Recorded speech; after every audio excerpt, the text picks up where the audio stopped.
कावड़ की शुरुआत होने वाली है और मुहर्रम का त्यौहार भी चल रहा है। ऐसे में पश्चिमी उत्तर प्रदेश का मेरठ जोन अति संवेदनशील माना जाता है। मेरठ जोन के एडीजी ध्रुवकांत ठाकुर, उनको आईपीएस लॉबी में या पुलिस में डीके ठाकुर के नाम से ज़्यादा जाना जाता है, वो लगातार सक्रिय है। जनपद का भ्रमण करने के साथ साथ पुलिस अफसरों के साथ मीटिंग कर रहे हैं और मीटिंग में दिशा निर्देश भी दे रहे हैं कि किस तरह कावड़ यात्रा एक बहुत महत्वपूर्ण है और बड़ा अति संवेदनशील माना जाता है।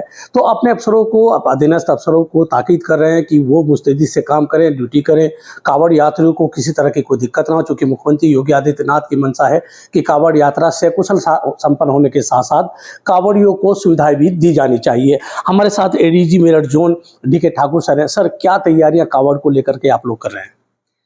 देखिए, कांवड़ माह का प्रारंभ 22 जुलाई से होगा और मेरठ जोन के मुख्य जनपदों में जो हरिद्वार से जल लेकर कांवड़िए आते हैं, ये 2 अगस्त शिवरात्रि को मुख्य रूप से ये पर्व समाप्त होगा। इसकी हमारी तैयारी करीब महीने 2 महीने पहले से प्रारंभ हो जाती है, लेकिन मेन मुख्य तैयारी हमारी इस महीने प्रारंभ हुई है।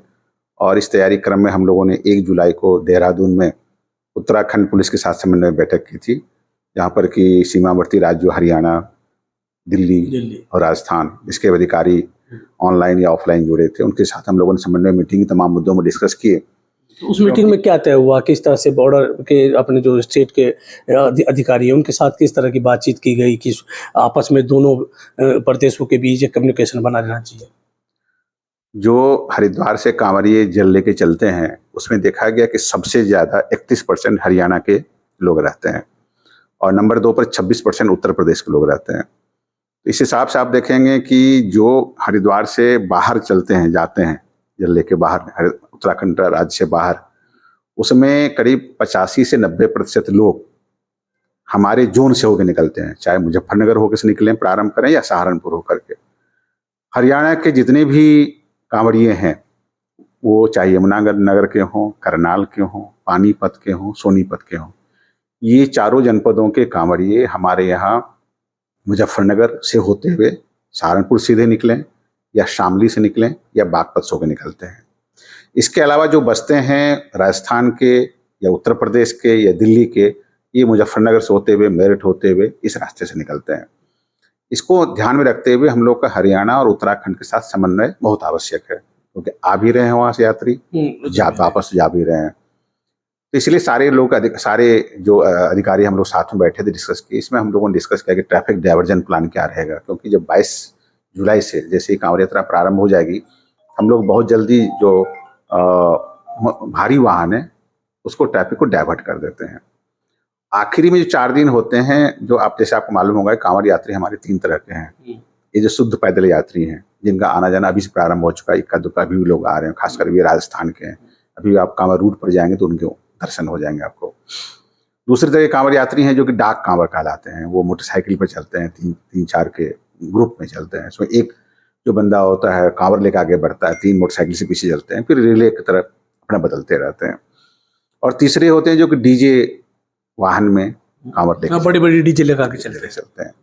ये जो कांवड़ यात्री होते हैं, सो डाक कांवड़ और डीजे, ये आखिरी 4-5 दिनों में आते हैं। ये इनकी समस्या जो हमारे यहाँ रहेगी, इनका जो आवागमन रहेगा, वो 30 और 31 जुलाई और 1-2 अगस्त को होगा। तो तीनों कांवड़ियों की क्या व्यवस्था की जाए, उसके बारे में डिटेल से हमारा डिस्कशन हुआ। उस डिस्कशन क्रम में और उसके बाद भी हम लोगों ने 6 जुलाई को मेरठ में, आपको मालूम होगा कि मुख्य सचिव महोदय और डीजीपी महोदय आए थे। यहाँ भी इन चारों राज्यों के अधिकारी हमारे साथ जुड़े थे, ऑफलाइन ऑनलाइन। उत्तराखंड के तो एडीजी एलओ भी यहाँ आए थे, एसएसपी हरिद्वार भी आए थे, और करनाल के आईजी यहाँ आए हुए थे। दिल्ली से स्पेशल सीपी और ज्वाइंट सीपी और भरतपुर राजस्थान से आईजी, वो ऑनलाइन जुड़े हुए थे। फिर प्लस यहाँ पर जैसे सहारनपुर, मेरठ, मुरादाबाद और अलीगढ़ मंडलों के अधिकारी भी, वहाँ के DM, SSP, IG, DIG, commissioner, या तो ऑनलाइन जुड़े हुए थे या ऑफलाइन जुड़े हुए थे। तो उसमें विस्तार से हमारा डिस्कशन हुआ। खासकर इधर के जो हमारे जिले हैं, जो मुरादाबाद डिवीजन के हैं, और हमारा हापुड़ बुलंदशहर, वो 2 अगस्त के बाद भी प्रभावित रहेगा, चलता है वहाँ का, क्योंकि श्रावण मास को जब बचे 15 दिन है, वहाँ उस समय भी वहाँ पर जैसो कांवड़ियों का आवागमन रहता है। यद्यपि इधर मुजफ्फरनगर, मेरठ साइड ये आवागमन 2 तारीख के बाद बंद हो जाएगा। तो सबके साथ मिलकर के हम लोगों ने डिस्कस किया, और डिस्कस में 2-3 बिंदु हम लोगों ने खास करके इस बार निर्णय लिए हैं। एक निर्णय लिया है कि हम लोगों ने मुजफ्फरनगर और हरिद्वार के बीच जो हमारा बॉर्डर पड़ता है, वो मुजफ्फरनगर साइड से भूराहेड़ी चेक पोस्ट हाँ, है। पुरकाजी का है। पुरकाजी थाने का भूराहेड़ी चेक पोस्ट है। और हरिद्वार साइड से जो चौकी है वो नारसिंह चौकी पिलाती है। तो अभी तक परंपरागत रूप से दोनों चेक पोस्ट पर दोनों जगह पुलिस रहती है, वो चेकिंग करती है। तो हम लोगों ने कहा कि क्यों हम लोग ज्वाइंटली काम करें। तो निर्णय हुआ है कि मुजफ्फरनगर पुलिस और हरिद्वार पुलिस भूराहेड़ी चेक पोस्ट के आसपास ज्वाइंटली काम करेंगे, साथ साथ रह काम करेंगे और उनके गजेटेड अफसर रैंक के अफसर रहेंगे, जिससे कि हमारा समन्वय ठीक से हो सके। दूसरा हम लोगों ने निर्णय लिया है कि हरिद्वार क्षेत्र में जितने भी हमारे सीसीटीवी या आईपी कैमरे उनके लगे हुए हैं, उनके जो विजुअल फीड है वो हमको मुजफ्फरनगर में मिल जाया करे, मेरठ में मिल जाया करे, जिससे हमें पहले से पता चल जाए कितने कांवड़ यात्री वहाँ से जल लेके चल रहे हैं, कहाँ कहाँ किस किस स्थान में कितनी भीड़ है, जिससे हम आकलन लगा करके उसके अनुसार हम लोग अपने यहाँ भी व्यवस्था कर सकें। तीसरा काम हम लोगों ने क्या है, कई बार पाया गया है कि पिछले बारों में डीजे जो लेके चलते हैं उनकी ऊंचाई ज़्यादा होती है। ऊंचाई ज़्यादा होने का आपको मालूम होगा, पिछले साल ही मेरठ में ये जगह दुर्घटना भी हो गई थी, कुछ कांवड़ियों की मृत्यु, असामयिक मृत्यु भी हो गई थी।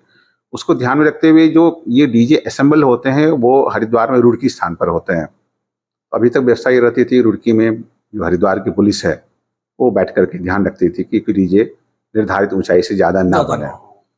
लेकिन हम लोगों ने ये, चूंकि समस्या हमारी ज़्यादा होती है, एक बार हरिद्वार से निकल आते हैं तो फिर मुजफ्फरनगर में हमें ही देखना पड़ता है, मेरठ में हमें ही देखना पड़ता है, पूरा निकालना हमें ही पड़ता है। तो हम लोगों ने निर्णय लिया है कि रुड़की में हरिद्वार की पुलिस तो रहेगी, साथ साथ हमारी मुजफ्फरनगर की पुलिस वहाँ रहेगी। दोनों मिलकर के ये सुनिश्चित करेंगे जो डीजे है उनकी ऊंचाई मानक के अनुसार ही हो, उनकी चौड़ाई भी मानक के अनुसार हो। पिछले साल मुजफ्फरनगर में ये दिक्कत और भी थी, एक डीजे बहुत चौड़ाई वाले आ गया था, उसको पास कराना संभव नहीं था शिव चौक वगैरह रास्ते से, तो करीब 2.5 घंटे रुक गया था वो। जब उनको समझाया गया बुझाया गया फिर उन्होंने चौड़ाई कम की, फिर उनको आगे ले जा पाए। बात आपकी ठीक है कि मुजफ्फरनगर से अब सीमा से शुरू होता है तो आपके जोन पूरा इधर गाजियाबाद तक अब है, तो एक बहुत लंबा 100 किलोमीटर से ज़्यादा का एरिया है। तो इस पर आपका विशेष फोकस रहेगा कि डाक कावड़ की जो कावड़ है उसकी ऊंचाई ज़्यादा ना हो और चौड़ाई ज़्यादा ना हो। जी, आपने सही कहा, तीनों चीज़, डीजे की ऊंचाई भी ज़्यादा ना हो, ऊंचाई निर्धारित मानक में रहे, उनकी चौड़ाई भी निर्धारित मानक में, दोनों हम लोग सुनिश्चित करेंगे। तो और क्या व्यवस्था है, जैसे रूट डाइवर्जन होगा, किस तारीख से होगा, कि आवागमन भी चूंकि जरूरी है, कावड़ यात्रा भी बहुत महत्वपूर्ण है, तो आपने किस तरह से एक रूट प्लान किया है? जैसा कि मैंने आपको पहले ही बताया कि 22 जुलाई से भारी वाहनों का डाइवर्जन हो जाएगा और छोटे और मध्यम वाहनों का डाइवर्जन हम लोग लास्ट में 4 दिन करेंगे, पहले नहीं करेंगे। तो उनका रूट डाइवर्जन का हम लोगों ने रूट डाइवर्जन करने के लिए, ट्रैफिक डाइवर्जन करने के लिए हम लोगों ने विस्तृत मीटिंग कर ली है 4 जुलाई को ही। उसमें मेरठ जोन के सारे जिलों के एडिशनल एसपी ट्रैफिक जो इंचार्ज है वो आए थे, हम थे, हमारे आईजी थे, एसएसपी थे, प्लस गाजियाबाद के एडिशनल एसपी आए थे। हम लोगों ने बगल से अमरोहा और संभल के लोगों को बुलाया था, हरिद्वार और देहरादून के एडिशनल एसपी ट्रैफिक भी आए थे। हम लोगों ने बैठ करके डिस्कस कर लिया है, रूट डाइवर्जन फाइनल कर लिया है और हम लोग का ये निर्देश है कि अपने अपने जिलों में इलेक्ट्रॉनिक मीडिया और प्रिंट मीडिया के माध्यम से जो ट्रैफिक प्लान है या ट्रैफिक डाइवर्जन प्लान है वो मीडिया में हम दें, जिससे आम जनता को पहले से मालूम रहे कहाँ हम लोग डाइवर्जन कर रहे हैं, जिससे उनको कोई असुविधा ना हो। तो और कावड़ियों के लिए क्या व्यवस्था, चूंकि मुख्यमंत्री जी भी चाहते हैं कावड़ियों के लिए विशेष कुछ व्यवस्था होनी चाहिए, तो कावड़ियों को कोई दिक्कत ना हो, पुलिस की उस पर किस तरह की अपनी भूमिका रहेगी? जो कांवड़ियों के रूट हैं सारे रूट पे पुलिस का डिप्लॉयमेंट तो रहेगा ही रहेगा, साथ साथ जैसो मेडिकल फैसिलिटी हम लोग जगह जगह पर दे रहे हैं। क्योंकि जब आप जानते होंगे कि जब कांवड़ी जब चलते हैं तो शहर उस रूट पर गाड़ियों को चलने के लिए स्थान नहीं रह जाता। यदि कहीं मेडिकल इमरजेंसी हो तो मेडिकल वैन वहाँ भेज नहीं सकते हैं, इसलिए पहले से ही हम लोग ऐसे ऐसे स्ट्रेटेजिक पॉइंट पर मेडिकल कैंप पहले से लगा कर रखेंगे, जिससे कि उस एरिया रूट को कवर कर सके। हमारे मेडिकल कैंप रहेंगे, हम लोग सबके लिए पेयजल की सुविधाएं रखेंगे, हम लोग एडिशनल स्पेयर कांवर भी रखेंगे, स्पेयर कांवर गंगा जल भी रखेंगे, जिससे कहीं किसी को दिक्कत हो तो हम लोग उसको उपलब्ध करा पाएँ। कावड़ियों पर इस बार भी पुष्प वर्षा होगी, मुख्यमंत्री चाहते हैं हमेशा होती रही है कई साल से।